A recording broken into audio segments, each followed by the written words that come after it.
Il est 14 heures pile, on va donc pouvoir démarrer aujourd'hui pour ce webinaire qui est dédié à votre stratégie digitale de marketing digital B2B en 2021. Alors on est déjà quasiment fin février, vous allez me dire, mais il n'est jamais trop tard pour se poser les bonnes questions et éventuellement réajuster les plans marketing que vous auriez déjà préalablement définis si c'est le cas. Pour me présenter rapidement, donc je suis Marine Sorocco, directrice associée, et chez ComExplorer, on est là pour accélérer votre croissance. ComExplorer faisant partie du groupe Adimeo. Comment est-ce qu'on accélère votre croissance? On accélère votre croissance sur 5 leviers, en travaillant des stratégies d'inbound marketing, on pourra en parler un petit peu plus loin, des stratégies et des mécanismes de marketing automation qui vont venir nourrir vos leads, vos contacts avec des sujets pertinents. On vous accompagne dans votre stratégie de CRM et de sales enablement. Alors, en bon français plutôt, c'est toutes les stratégies qui vont permettre à vos commerciaux de disposer d'outils, de ressources, d'usages, etc. pour leur permettre d'accélérer et d'améliorer leurs ventes. On va vous accompagner sur vos stratégies de référencement, d'acquisition payante, SIA, SIM sur les réseaux sociaux. Et bien évidemment, on va travailler avec vous votre stratégie de contenu de façon à la rendre plus percutante et plus efficace. Donc effectivement, aujourd'hui, on va parler un petit peu de tout ça. Et je vais essayer de vous parler de qu'est-ce qui, en 2021, devrait vous permettre de faire la différence. Quels sont les leviers, les actions, les outils, les méthodes à activer pour accélérer votre croissance. Alors, je voulais d'abord, en préambule, repartir un tout petit peu de la base. Repartir un petit peu de la base dans votre stratégie de marketing digital et s'intéresser au modèle qui est hyper commun, que vous connaissez certainement peut-être, mais au moins pour qu'on parte tous de la même chose, qui est le modèle RACE, ou ACE en bon français. En gros, l'entonnoir, le funnel, qui va vous permettre, depuis un inconnu, à le faire devenir un ambassadeur. Quels sont tous les leviers à votre moyen pour les atteindre, le reach? Quels sont tous les leviers qui sont à votre disposition pour engager des interactions avec cet utilisateur, cet internaute, cet abonné à votre newsletter ou que sais-je? Quels sont tous les leviers que vous allez mettre en œuvre pour le convertir en client? Et quels sont les leviers que vous mettez en place pour l'engager encore plus loin, le faire devenir un ambassadeur? Et tout ça, comment est-ce que sur ce modèle-là, j'automatise et quelles sont les ressources, leviers et outils que je mets à disposition pour être percutant à chacune de ces étapes? Et ce qui est hyper important dans votre positionnement marketing, c'est d'être présent à chacune des étapes de ce funnel. C'est-à-dire, dès la phase d'exploration, quelles sont les campagnes payantes et organiques que vous mettez en place? Quel est votre positionnement sur la stratégie social média? Vos relations presse, comment c'est à gérer? Et quel est votre marketing d'influence? Et pour ça, ces KPI, c'est quelle est votre audience? Quelle est la qualité de votre audience? Et quels sont les coûts d'acquisition associés? Sur la deuxième étape du funnel, la prise de décision, là où vous allez interagir avec lui, avec votre client, c'est finalement, est-ce que vous êtes capable de nourrir les fameux personas et la buyer journée que vous aurez définie, avec du contenu qui est suffisamment pertinent, utile et inspirant pour l'amener à s'engager et, in fine, à convertir. Et là, les KPI que vous allez lui suivre, c'est les leads, les taux de conversion, le temps passé sur le site, quels sont le nombre d'abonnés, le nombre d'engagements, etc. L'étape qui vient ensuite, c'est la conversion, l'acte d'achat en tant que tel. Et là, vous allez travailler avec des stratégies de marketing de persuasion en utilisant le marketing automation, le remarketing ou retargeting pour garantir la pertinence, le ciblage, le contexte et la confiance délivrée. Et là, les KPI sont les KPI les plus intangibles de vente, de marge, de montant. Et enfin, la dernière brique qui reste encore trop peu activée, c'est la brique de fidélisation. Qui sont vos clients engagés? Qui sont vos clients ambassadeurs? Qui vous suivent? Qui s'engagent? Qui retweetent? Qui repartagent? Et qui deviennent vos ambassadeurs et vos principaux prescripteurs. Et là, on va avoir les KPI classiques de lifetime value, de satisfaction de marque, qui peut être mesuré avec l'indicateur NPS, etc. etc. Voilà. Et ça, tous ces éléments-là, toutes ces étapes-là, vous allez pouvoir les orchestrer au travers de marketing digital efficace. L'enjeu relatif à la gouvernance et au planning et aux KPI et objectifs. Quels sont les budgets, quel est le ROI attendu, quelles sont les structures, quelles sont les technologies, quelles sont les ressources, quelles sont les compétences, quels sont les KPI que vous avez définis, les dashboards, bref. Et ensuite, qu'est-ce que vous faites au niveau des médias? Je ne sais pas si vous connaissez la décomposition de paid, owned, earned media. Les paid, c'est ceux que vous payez pour être présent. Les owned, c'est ceux que vous détenez en propre, par exemple votre blog. Et le earned, c'est celui que vous avez gagné peut-être par des relations presse ou que sais-je. Comment est-ce que vous orchestrez cette transversalité ? Quelle est votre stratégie de contenu à proprement parler et surtout quelle est votre stratégie de contenu à chacune de ces étapes du funnel. C'est-à-dire que si je reviens sur le funnel qui est juste au-dessus, en fait à chacune de ces étapes, vous n'allez pas dialoguer avec le même contenu. Donc quel est le contenu que vous produisez pour chacune de ces étapes pour engager un peu plus vos consommateurs. Et puis quelles sont les expériences que vous créez ? Quelle est la buyer journey que vous proposez sur votre site ? Quelles sont les landing pages ? Comment sont-elles construites ? Quelle omnicanalité ? On le voit encore plus aujourd'hui, il faut que vous ayez un nombre de points de contact considérable avec vos clients avant qu'ils n'achètent. Et quelles sont également les conversations que vous menez avec vos clients au travers de l'email marketing, pourquoi pas vos chatbots, pourquoi pas le marketing automation et le CRM. Bref, tous ces piliers-là, aujourd'hui, il faut se poser la question, en 2021, de comment est-ce que je les organise, comment est-ce que je les réorganise face aux mutations du marché et face au contexte, à l'actualité qui est, on est bien d'accord, encore assez flottante. Quelle est la vision et la gouvernance, et la prospective qu'on peut dessiner pour 2021 ? Déjà, il y a un enseignement eu égard à l'année 2020 si particulière qu'on a tous vécue, c'est que, encore plus d'un point de vue marketing, l'agilité et la réactivité sont au cœur de votre stratégie marketing. Je vous ai mis là 2 exemples. Typiquement, c'était, je ne sais pas si vous vous souvenez, à la mi-mars, il y avait des campagnes qui étaient encore en cours de diffusion, qui étaient totalement anachroniques par rapport à l'épisode qu'on vivait. Et là, je prends l'exemple du hashtag Jouer avec la vie, qui avait encore cours le 20 mars, et qui donc était complètement anachronique dans la situation qu'on vivait à ce moment-là de confinement. Et puis, par ailleurs, on voit, j'ai refait une copie d'écran que j'avais fait à cette époque, des Google Trends, donc des tendances de recherche sur Internet, où on a vu une espèce de courbe ascendante de recherche autour du mot-clé masque, et une décroissance significative de la recherche autour du mot-clé vacances. Et là, ce qui est très intéressant, c'est que dans des périodes d'incertitude, et dans cette période d'incertitude qui va quand même perdurer, on le sait, jusqu'à quand, on ne sait pas, certains disent qu'il faut s'habituer à vivre avec, l'agilité des services marketing et la réactivité et l'écoute sont plus que jamais au cœur parce qu'il faut pouvoir s'adapter et réagir vite. Et c'est pour ça que l'écoute et l'adaptation aux nouveaux besoins est critique. On est effectivement dans un monde particulièrement bouleversé, d'activisme particulier, de relative récession à venir, encore en France, qui est déjà présente par ailleurs, de chamboulement des méthodes de travail, de chamboulement liés au changement climatique, de la baisse de l'engagement vis-à-vis des marques par les consommateurs. Bref, tous ces éléments-là font qu'on est dans un shift assez important et qu'il faut avant tout, en tant que directeur marketing, être à l'écoute et s'adapter aux besoins nouveaux, émergents ou qui persistent. Et notamment, ce qui est assez caractéristique dans cette époque, c'est qu'on assiste à une accélération de choses qui étaient présentes bien avant. C'est-à-dire que avant, on disait qu'on avait besoin de 7 points de contact avant qu'un client ne signe chez vous. Points de contact via le site, via un salon, via un événement virtuel, via un blog, via un webinar, etc.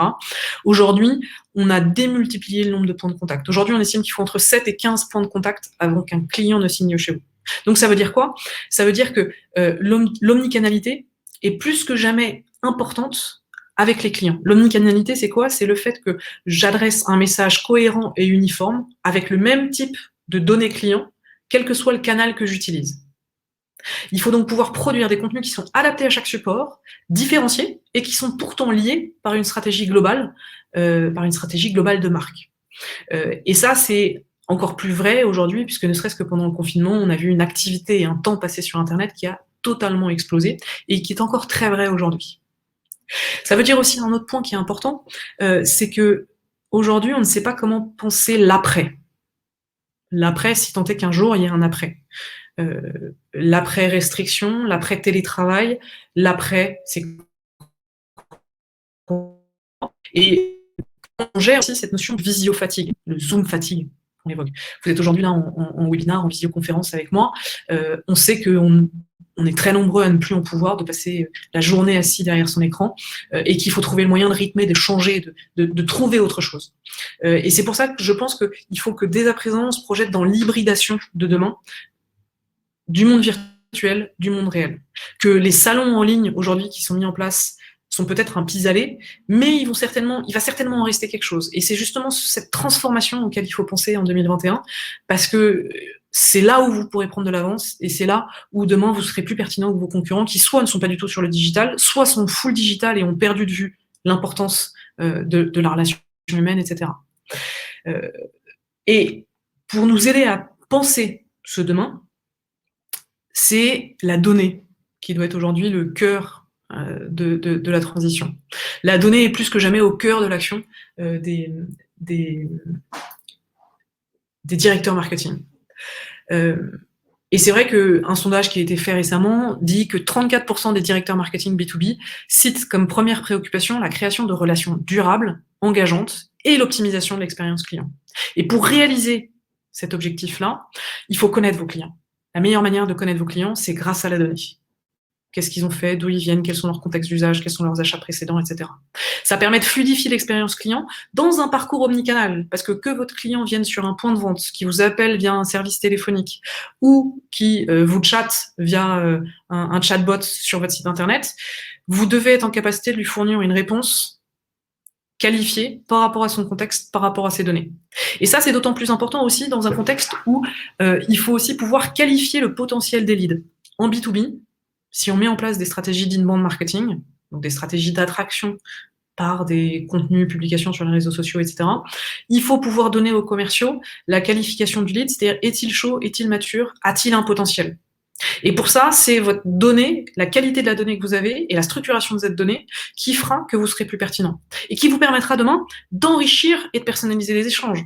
Sachant qu'il ne faut pas penser les échanges comme juste dire bonjour Marine. C'est pas ça, personnaliser les échanges. Personnaliser les échanges, c'est être capable certes de dire bonjour Marine, mais c'est être capable de m'adresser à moi, le message qui m'intéresse, le contenu qui m'intéresse et le contenu qui correspond à l'étape du funnel dans lequel je me trouve. Et puis, il y a un autre point qui est extrêmement important, qui est l'enjeu de la marque. On l'a vu, il y a plein d'études, d'enquêtes d'opinion qui sont sorties, etc., qui ont montré et pointé du doigt l'enjeu de la transparence, de la confiance, de l'authenticité dans l'appréhension de la marque. Et aujourd'hui, effectivement, 66% des consommateurs affirment que la transparence des marques est l'une des qualités qui les attire le plus. Alors certes, vous allez me dire, c'est du B2C, mais c'est aussi en B2B. Les enjeux RSE en B2B sont d'autant plus importants. Et l'enjeu pour les marques en B2B comme en B2C réside dans la capacité qu'ils ont à détecter une activité anormale les concernant. Et c'est là où le marketing, avec ses outils de veille, avec ses outils de détection, avec ses logiques de brand awareness, c'est là où effectivement le marketing a une carte énorme à jouer dans la marque, sa valeur et son appréciation. Et typiquement, c'est le rapport du Gartner qui est sorti en juillet dernier, qui a fait apparaître un élément important. Je ne sais pas si vous connaissez la hype du Gartner, qui dit un petit peu les tendances de fond en marketing et autres. Et le Gartner a fait apparaître pour la première fois dans le début de la hype de la courbe, ce qu'ils ont appelé le Customer Data Ethics. C'est-à-dire que, en gros, la considération des enjeux éthiques pour les consommateurs devient tellement prégnante à cause de la concentration des données au sein des GAFA, et surtout en raison de l'intérêt croissant des utilisateurs pour leurs données et leur utilisation. Donc, en B2B aussi, les clients attendent du marketing qu'ils parlent de la manière dont ils gèrent la donnée et qu'ils démontrent leur transparence, leur engagement et la légalité de leur usage. Donc ça, c'est un point aussi extrêmement important sur lequel la transparence peut faire gagner beaucoup de points. Et puis, il y a un dernier enjeu qui, pour moi, me semble hyper important, c'est la transformation globale du métier du marketing.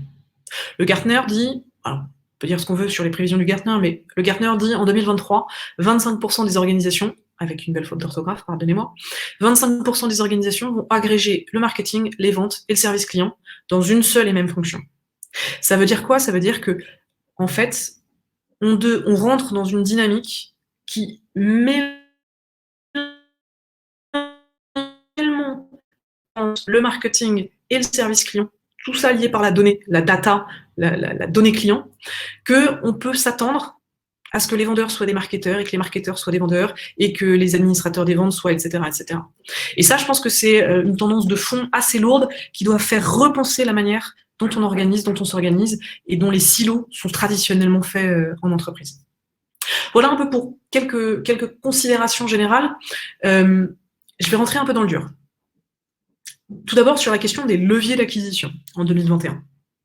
Ce sur quoi vous devez vous questionner, vous préoccuper. La tendance de fond, vous la connaissez, en B2B, c'est que le funnel de vente a déjà changé. Il y a des statistiques qui sortent, je crois que c'est HubSpot qui a sorti ces statistiques-là, qui dit que en B2B, 70% du process de prise de décision est déjà accompli lorsque l'acheteur contacte un commercial pour la première fois. Ça veut dire en gros que si vous avez une stratégie de contenu marketing digital qui ne marche pas très bien, vous avez déjà 2/3 des chances de ne pas avoir le marché. Je renverse un peu le chiffre, mais c'est un peu ça. Et puis, ce qui est aussi hyper important, c'est que la quasi-totalité des acheteurs B2B font des recherches sur Internet, sur vous, avant de prendre une décision. Donc, vous ne pouvez pas être absent.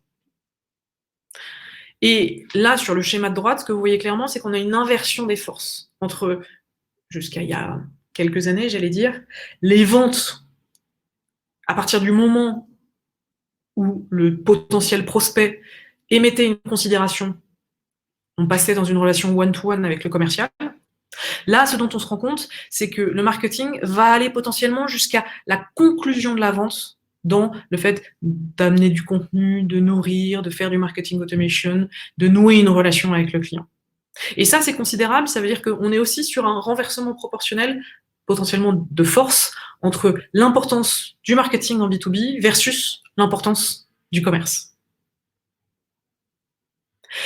Et là-dedans, dans ce funnel, dans ce renversement de funnel, il y a un enjeu hyper important sur le référencement. Le référencement, c'est un des piliers essentiels de votre stratégie de marketing digital et c'est un des piliers essentiels de votre stratégie d'acquisition. En 2021, ça restera quelque chose d'extrêmement important, ça ne va pas radicalement changer. On considère en moyenne qu'on a 60% du trafic qui est généré par le SEO. Et il y a un autre élément aussi, moi, qui me vient en tête, et pour le coup, je pense qu'il faut mettre de côté cette prédiction. Je ne sais pas si vous vous souvenez, mais c'était dans les années 2015, on disait que la recherche vocale allait représenter 50% de toutes les recherches en 2020, et que ça allait bouleverser le paysage du SEO. En fait, aujourd'hui, ce dont on se rend compte, c'est que vous avez beau être sur votre téléphone vocal, en fait, vous faites une recherche vocale en citant les mots-clés que vous auriez écrits. Donc en fait, ça change finalement peu de choses pour les annonceurs, cette recherche vocale. Il n'y a pas d'enjeu SEO pour moi à ce stade. Néanmoins,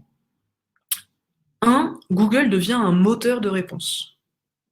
Ça, c'est un point clé. Ça veut dire que aujourd'hui, Google, finalement, la crainte et la menace qui pèse aujourd'hui sur les référencements, c'est que les gens ne vont plus aller sur votre site puisqu'ils vont trouver la réponse sur Google. Je vous ai mis l'exemple avec cette copie d'écran où j'ai mis comment cuire des pâtes. En fait, vous n'allez pas aller sur le site de Cuisine Journal des Femmes. Vous allez juste avoir l'information qui va être présentée là. Donc, il y a une espèce d'ambivalence aujourd'hui entre se dire qu'on veut atteindre ce qu'on appelle la position 0, c'est-à-dire la position où effectivement on s'affiche directement, mais en même temps, si j'atteins la position 0, je donne déjà la réponse à mon internaute et ce dernier ne va pas sur mon site. Donc, il y a une espèce d'ambivalence là-dessus qui est un peu compliquée à gérer.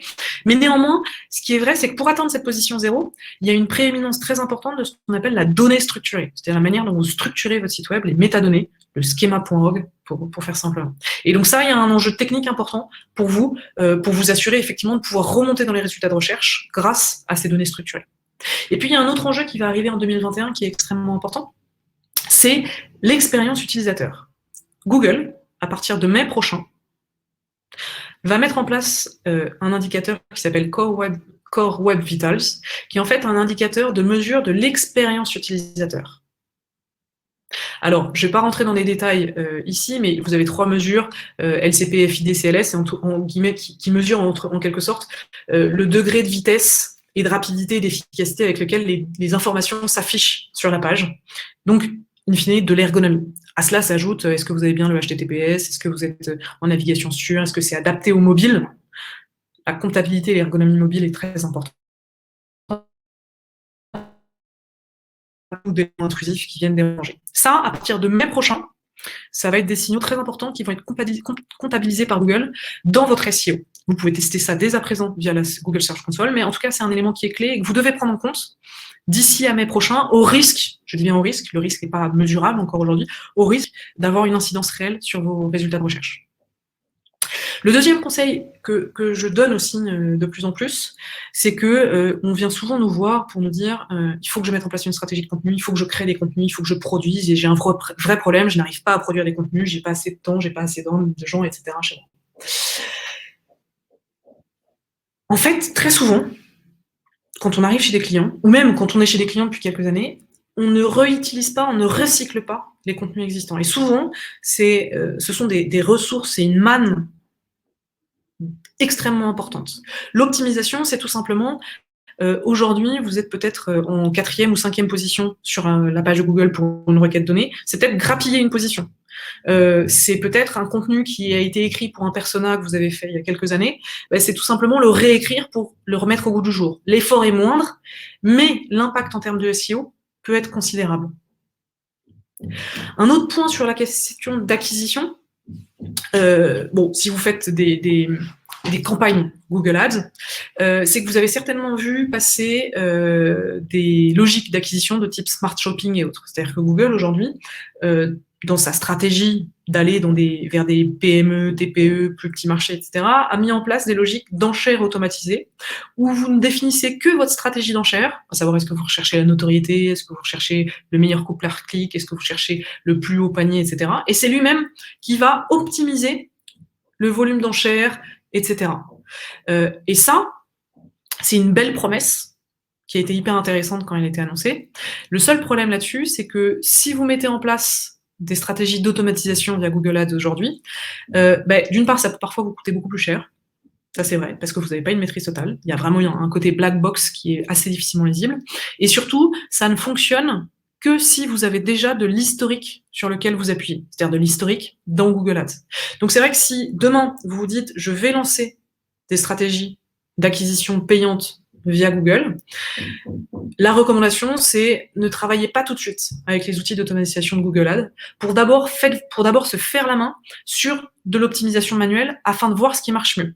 Parce que souvent, en fait, Google Ads va aussi optimiser ça d'après l'objectif que vous lui avez affecté, mais qui n'est pas forcément toujours aligné avec votre objectif d'entreprise. Et un autre sujet sur les stratégies d'acquisition en B2B, c'est qu'on constate que tout ce qui a trait au remarketing, retargeting est insuffisamment exploité.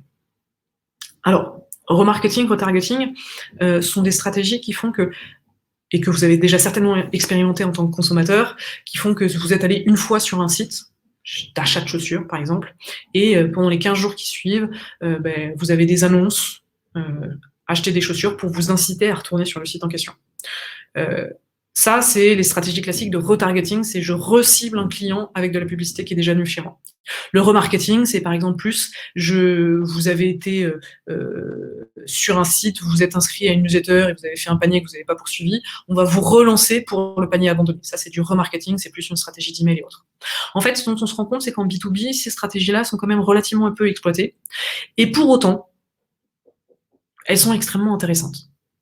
On estime que le remarketing est jusqu'à 125% plus efficace que les campagnes classiques. Donc on a tout intérêt en B2B à activer ces leviers-là, et que ces campagnes-là sont très intéressantes dans des stratégies de brand awareness, donc dans des stratégies de notoriété, de marque, pour faire connaître une marque. Parce que effectivement, on est dans un monde où on est dans une telle abondance d'informations que trop d'informations fait qu'on a une mémoire de poisson rouge, donc il faut appuyer des messages répétés, là on est vraiment sur de la répétition bête et méchante, et également dans une stratégie de transformation, c'est-à-dire que quand un consommateur, un acheteur est en train d'hésiter, marteler un message, marteler des points de différenciation, peut générer 4 fois plus de revenus, selon une étude qui a été conduite par le Forrester Research. Donc ça, c'est un point important. La seule difficulté qui est à présager, c'est la fin des cookies tiers. Alors, je ne sais pas si vous êtes au courant, mais les cookies tiers sont donc les petits dispositifs techniques qui sont positionnés sur vos navigateurs, sur Chrome, et qui font que, par exemple, si vous avez été sur le fameux site de chaussures et que vous allez sur un site d'actualité, on va vous pousser de la publicité chaussures. Ça n'existe déjà plus sur Safari, sur Apple. Et puis Chrome a dit, attention, dans 2 ans,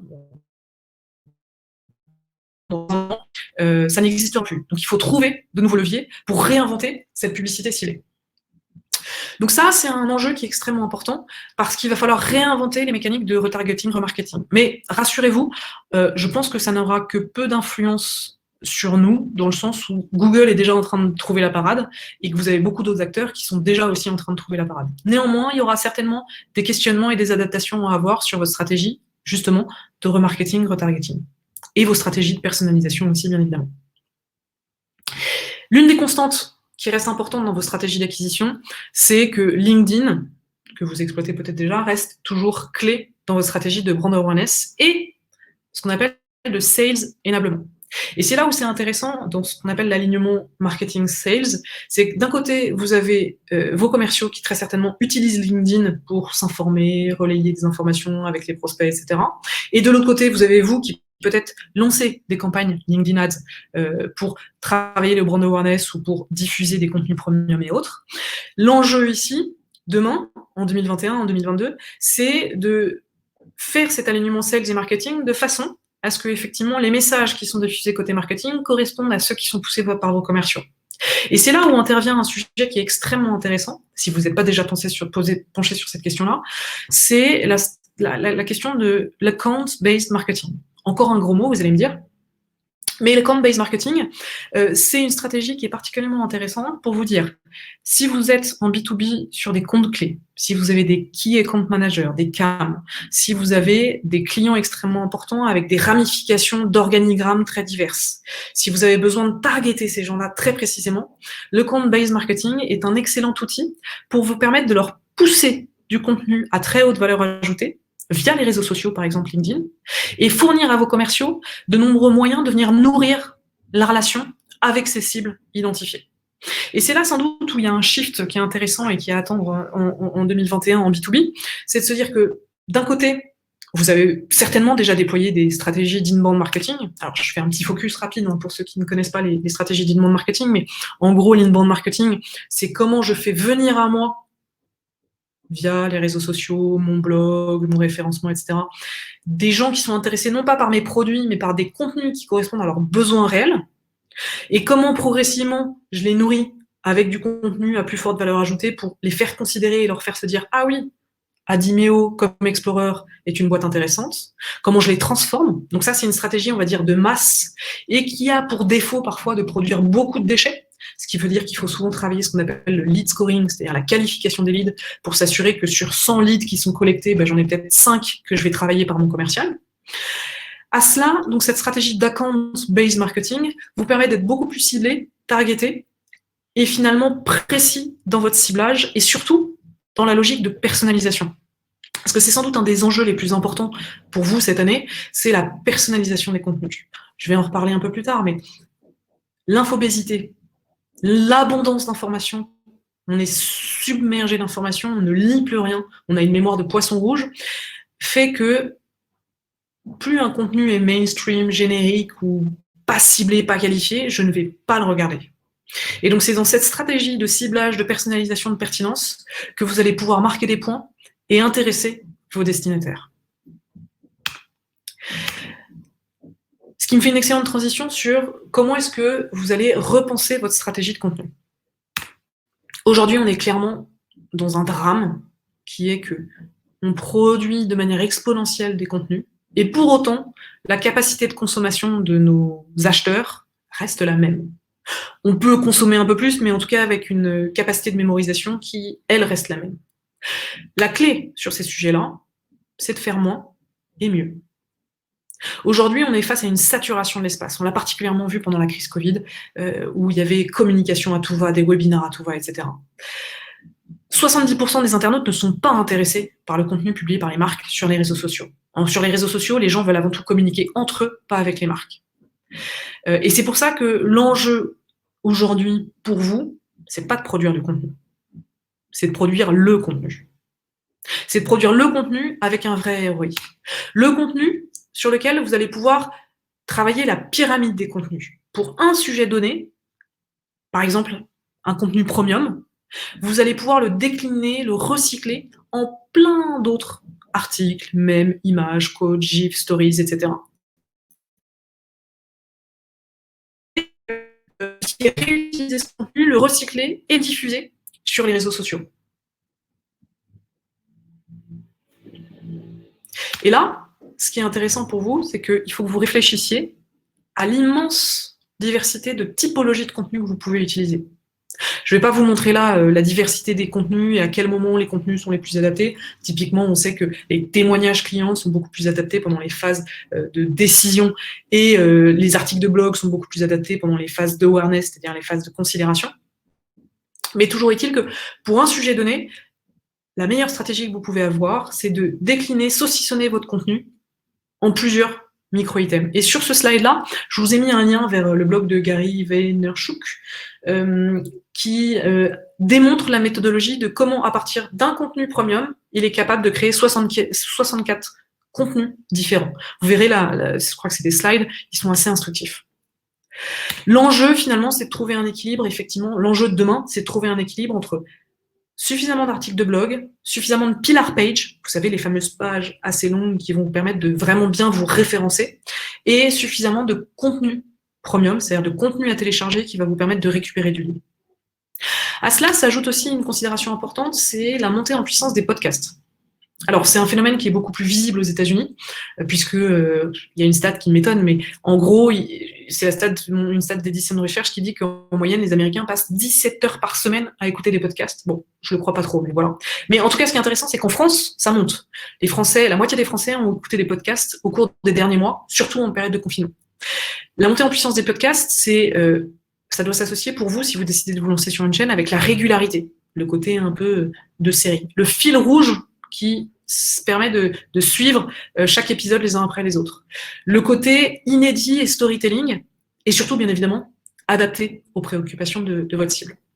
L'autre format qui est intéressant et qui prend de plus en plus d'envergure, c'est la vidéo, et la vidéo courte par excellence. Alors, si vous ne faites pas déjà de vidéo sur les réseaux sociaux, je ne peux que vous inciter à le faire. Mais en tout cas, ce qui est intéressant, c'est de raccourcir la vidéo. On le voit notamment avec TikTok, qui est par excellence le format vidéo court de 15 secondes. Mais j'ai découvert récemment qu'il y a des boîtes maintenant qui font des micro-webinars de 6 minutes. On a des petits formats créatifs, inventifs, des formats participatifs hyper courts, qui justement donnent de l'image animée, de l'interaction, mais qui sont adaptés à notre capacité de durée d'attention, la mémoire d'un poisson rouge. Pour contrebalancer un peu cet effet-là, il y a quand même aussi un résultat d'enquête qui est intéressant, qui est de dire que, en termes de partage web, donc par extension d'intérêt, ce sont les contenus les plus longs qui marchent le mieux. Là, vous voyez sur ce graphique-là, la moyenne des partages des contenus d'après leur taille fait que c'est les contenus de 3000 à 1000 mots qui sont les plus partagés. Donc en fait, il y a une espèce d'ambivalence entre notre capacité de mémorisation, d'attention qui est extrêmement courte, qui fait qu'on va faire du snack content, qu'on va faire des vidéos courtes, etc. Et en même temps, le fait qu'on a besoin d'avoir une stimulation intellectuelle de longue durée et que on est intéressé pour avoir des approfondissements de qualité sur certains sujets, qui va faire qu'on va être amené à plus les partager parce qu'ils sont considérés comme ayant plus de valeur qu'un contenu court, pas travaillé, un peu poussif, etc. Donc là aussi, encore une fois, il y a certainement un équilibre à avoir entre ces différents types de formats. Et ce que je dirais, c'est que il faut pas mettre tous ses œufs dans le même panier, il faut être capable d'agir avec parcimonie. Et là, en l'occurrence, de faire un peu, pas de saupoudrage, mais d'utiliser les différents types de formats et longueurs. Et globalement, ce qui est très vrai sur ces enjeux de stratégie de contenu, et c'est encore plus vrai parce qu'on vient de vivre sur l'année passée et encore aujourd'hui, c'est le nécessaire travail sur l'émotion et le storytelling des contenus. Cognitivement parlant, la mémorisation des informations est dépendante directement de l'émotion ressentie. On parle notamment en ergonomie de peak and rules, c'est-à-dire que c'est l'émotion finale lors d'une expérience qui est celle qu'on retient la mieux. Et ce qui va permettre de favoriser cette attention, cette mémorisation, c'est le storytelling que vous allez créer autour de votre contenu. C'est parce que vous allez raconter des histoires qui sont authentiques, qui sont vraisemblables, qui donnent envie, qui font rêver, et c'est non pas parce que vous allez faire la promotion d'un produit bête et basique. C'est à ce moment-là que vous allez susciter une émotion positive qui va décupler l'attention et faciliter la mémorisation. Donc là, il y a un vrai enjeu, effectivement, dans l'éditorialisation, le travail de la charte éditoriale des contenus, pour leur permettre de surnager de la masse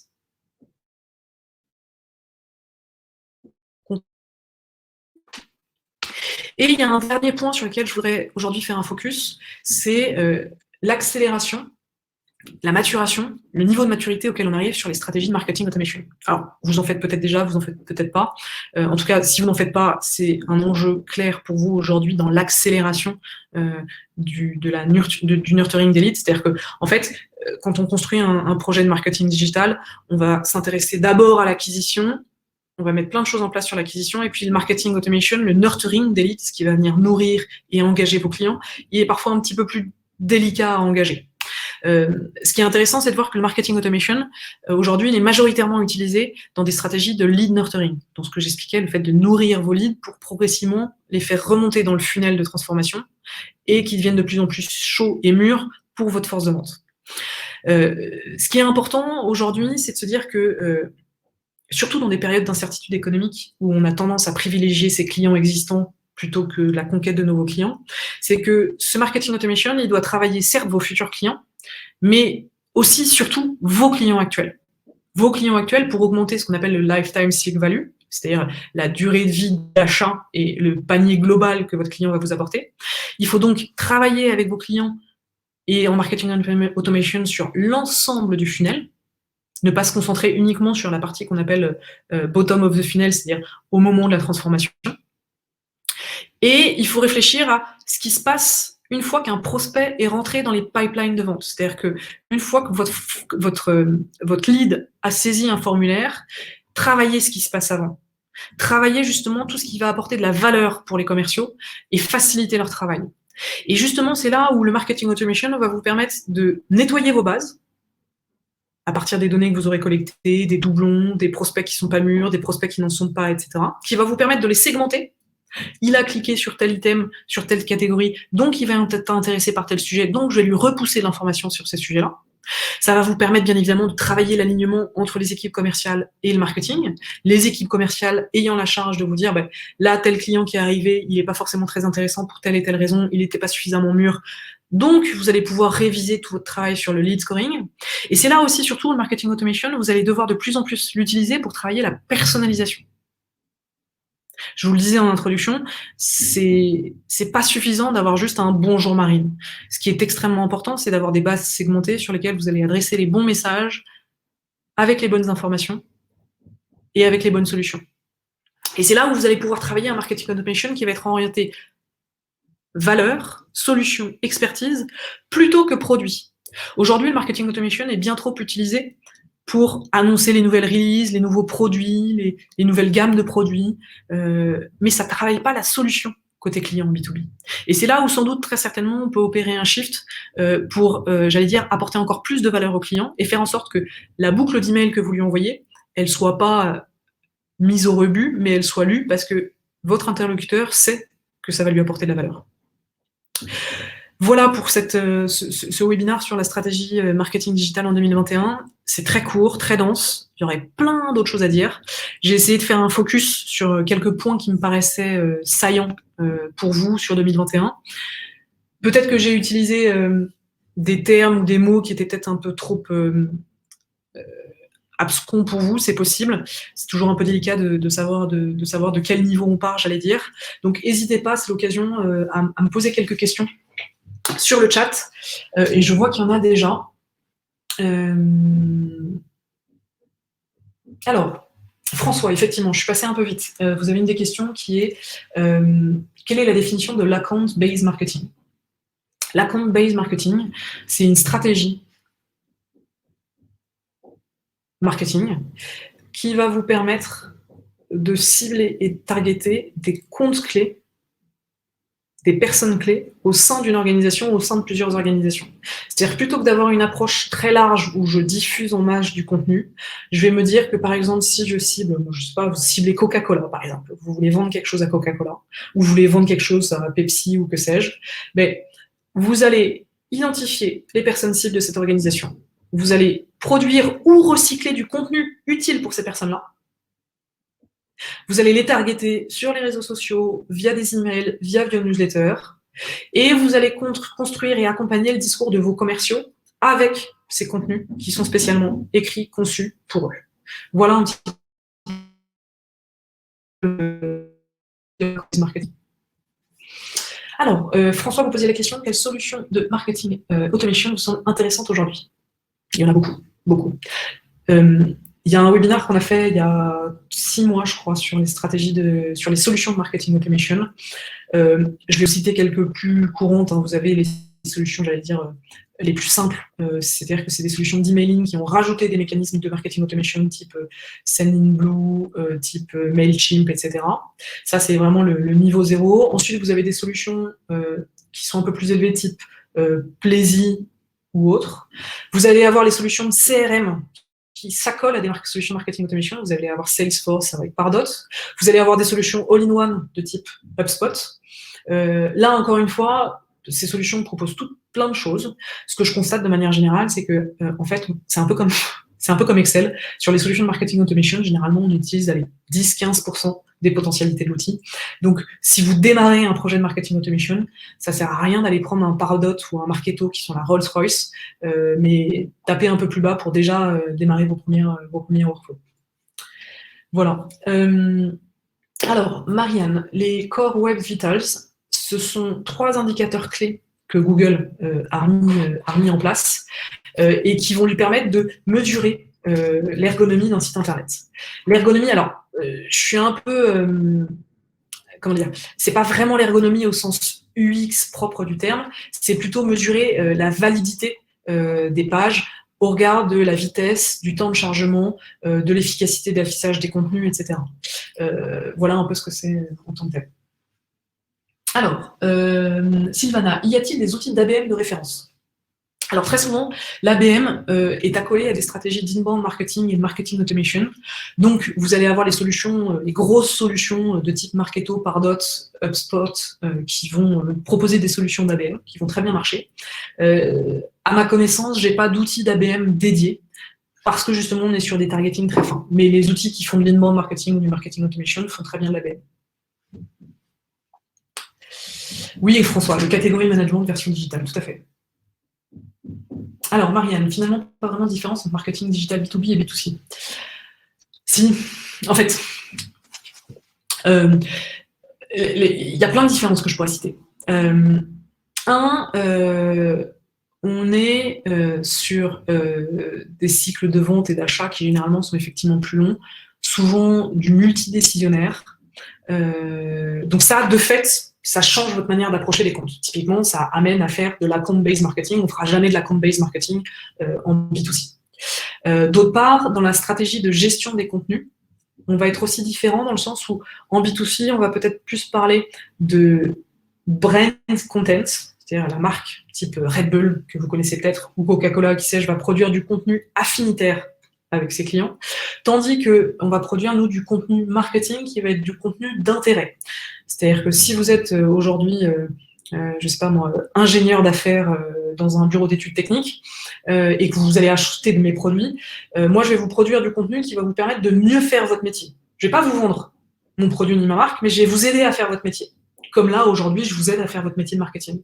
Et c'est là où vous allez trouver de la valeur dans le service que propose la société. Alors qu'en B2C, on va rarement faire ça. On va plutôt travailler effectivement le brand content en tant que tel.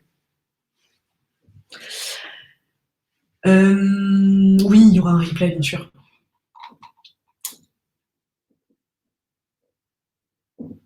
Et puis, alors Marianne, je poursuis parce qu'il n'y a pas d'autres questions en attendant. Il y a plein d'autres différences. On fait très peu finalement de social ad en B2, de LinkedIn ads en B2C. Ce qui est intéressant, c'est qu'on en fait de plus en plus sur Facebook. Alors, beaucoup disent que Facebook est has-been, qu'on ne l'utilise plus, etc. Mais c'est quand même assez prégnant. On va faire assez peu d'Instagram, on va faire pas de TikTok. Donc, vous voyez, les canaux de diffusion ne vont pas du tout être les mêmes. On ne va pas forcément qualifier la donnée de la même manière, puisqu'on va être toujours rattaché effectivement à la notion d'account, qui est la notion de compagnie, d'organisation rattachée. Donc non, l'organisation des stratégies n'est pas stricto sensu la même si, in fine, la finalité est la même, bien évidemment. Voilà, bon, merci à tous. Je ne sais pas si vous avez d'autres questions. En tout cas, il y a 2 prochains webinaires dont les dates sont déjà prévues, le 4 mars et le 25 mars. J'aurai le plaisir de vous y revoir. Et 2 webinaires qui sont prévus en avril et en mai. Les dates arriveront incessamment sous peu. N'hésitez souhaitez évoquer des sujets que vous voudriez voir traités, j'aurai plaisir à le faire, bien évidemment. Voilà. Merci à tous.